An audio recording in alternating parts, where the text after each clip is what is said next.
Somebody better let it go, catch go. Shoot to the edge, baby. Yeah, man,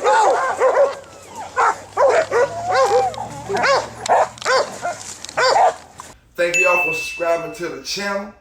Today we got old school keeps, conditioning, and grand champion Talouse. If I find my way home, yeah. Wouldn't it be crazy? Don't you still amaze me? Wouldn't it be crazy? Don't you still amaze me? Wouldn't it be crazy? Don't you still amaze me? Wouldn't it be crazy? Don't you still amaze me? When it comes to the old school keeps, I really don't have too much to say besides pretty much all of us are guilty of probably reading the old school keeps throughout our life. Some of the old school keeps, somewhere or another. Even if you're not reading it and use it with your program, people read it for historical purposes and stuff like that. But just my opinion, if you're reading the keeps and trying to, use some of the stuff on it, just my opinion, most of them keeps that you're reading are from the 70s and maybe the 80s. And it's a few in the 90s. Alright, but my thing is, when you're reading, the older them keeps is you're reading, be careful because, times are changing. Some of the stuff that they was using back then, you don't have to use now. Or they got other things that you can use in replace of that's more safer than the stuff that was being used. So, my opinion is, a lot of the road work, a lot of the conditioning as far as the physical activity is good that you can incorporate it with your program. But a lot of the medications and supplements that they was giving, be careful how you're using and giving your dogs that stuff because, things change, times change, and, you can find something a whole lot better for your dog in the long run. A dog worked too fast can never outhunt a dog that slowly worked. And gained, he got the true win in him, you know what I'm saying? You throw a dog on a treadmill and thinking, oh, cause your dog running on a treadmill, he running on the treadmill, he looking good on the treadmill. But your dog is not building up that second win. That second win is what it's gonna take. And the third win. It's about recovery time, basically. You gotta build up your dog recovery time. Once he reach that threshold where he's panting, breathing hard, that's the end for a lot of dogs when it comes to hog hunting. Only the good ones will get that second win and keep on going. Once they get once they hit that first threshold, that's when you see what you're working with. When you're putting your dog on the meal, don't overwork them. Always have you some water on standby. You trying to replicate the situation. You want to replicate the situation just like I'm doing when I'm doing my protection training. I want to replicate the burglar coming in at me. I want to replicate somebody attacking me or something like that. So when you exercising your dog, you want to try to work him in the way that he's going to be worked when he's out there chasing that hog. When you got the dog on the meal, keep you a bucket so you can dip the bucket, wet him down with the sponge, wet your dog down, give him a little water to drink. No athlete works hard without drinking water. What track star you see running without drinking some water? What football or boxing player or boxing, that you see doing their activities without drinking water? So give your dog some water to drink time to time. Don't fill his stomach up with water, because, the cramps and all that stuff start happening. Keep your water on standby. Wash him down when you're done. Because dogs don't sweat, they pant. Most people know that they pant, the heat's coming out through their panting.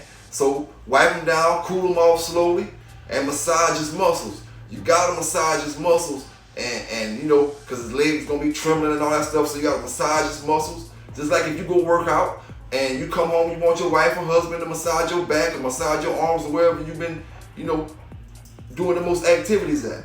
Now, if you talk to some old schoolers, they'll tell you that they don't even need a treadmill and they can out-hunt some people with treadmills with a flirt pole. If you know how to use a flirt pole the right way, you can achieve the same thing, if not better, than the treadmill. And the last point I'm gonna make is stay on top of your dog heartworm. Your dog have heartworms, he will overheat. If your dog have heartworms, he will overheat, and you'll think it's the dog or you'll think it's something else when it's actually he just got heartworms.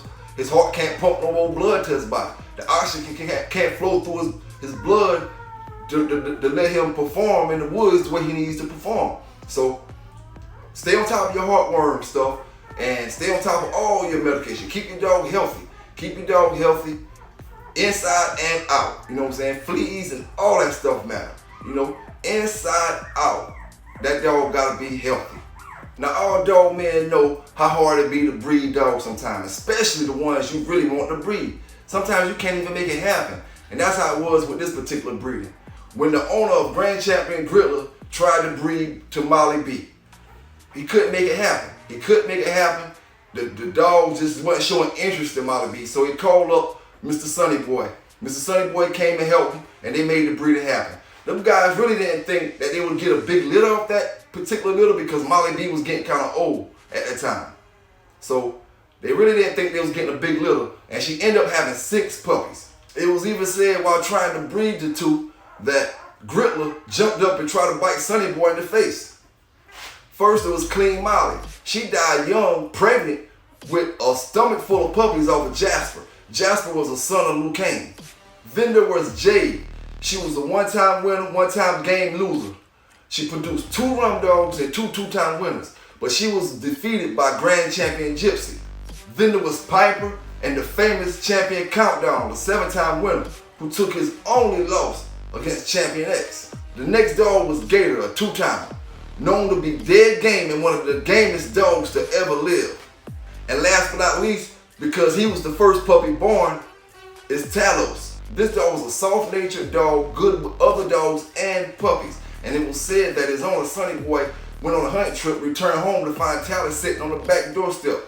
He had walked past 25 pit bulls without any kind of confrontation, just sitting on the back doorstep chilling when Sonny Boy got home. This dog was super intelligent. And not only was he intelligent, he was great with kids. And at 16 months, Sonny Boy figured he'd take him out in the woods and see what the hogs was looking like. But he made a little mistake because he took him out there in the woods with his sire, his father, Grand Champion Grch. And he soon found out that was a mistake, so he took him back home, left him on the chain for 3 months. But when he brought him back out 3 months later, oh boy, Talouse was a different dog.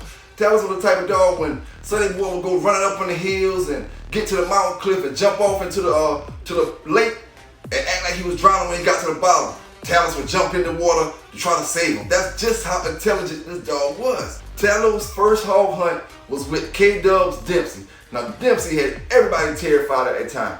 Everybody was running from him. He was known to stop hogs in quick fashion.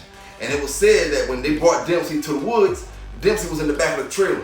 But as soon as he saw the woods, Dempsey started going crazy, shaking the trailer like a wild bull. Seeing how this dog was acting, Mr. Sonny Boy was kind of worried. But nevertheless, they hit the woods, and at 35 minutes, Dempsey was running hot. So by this time, Talouse had took control of the hog, and at the 43-minute mark, he was picked up. Talouse's second hog hunt was against Demon Kennels Bruno. Now 15 minutes after this hunt started, Bruno had made a turn and was struggling to breathe, But 20 minutes after the hunt started, Talouse was acting like he wasn't even interested in the hog anymore. He was acting like he had no interest in the hog. At 30 minutes, Bruno took control of the whole hunt. At 30 minutes, Bruno had took control. But at 40 minutes, Talouse was still acting like he really didn't care about the hog. Bruno was doing his thing with the hog, but Talouse was acting like he wasn't really too interested. But something happened at the 40-minute mark that changed everything. The hog grabbed Talouse by the penis. The hog shot up in his midsection, grabbed him by the penis. Talouse screamed in pain. But when he did this, he took the offensive. And at 1 hour and 4 minutes, Bruno was picked up and walked out of the woods. And Bruno was still doing good at the time. So that should tell you something about what he saw in Talouse. Now after Talouse's second hunt, it was hard to find him anything. So Sonny Boy shipped him to Megabite. Megabite looked around and he ended up finding something. Sandman's Max.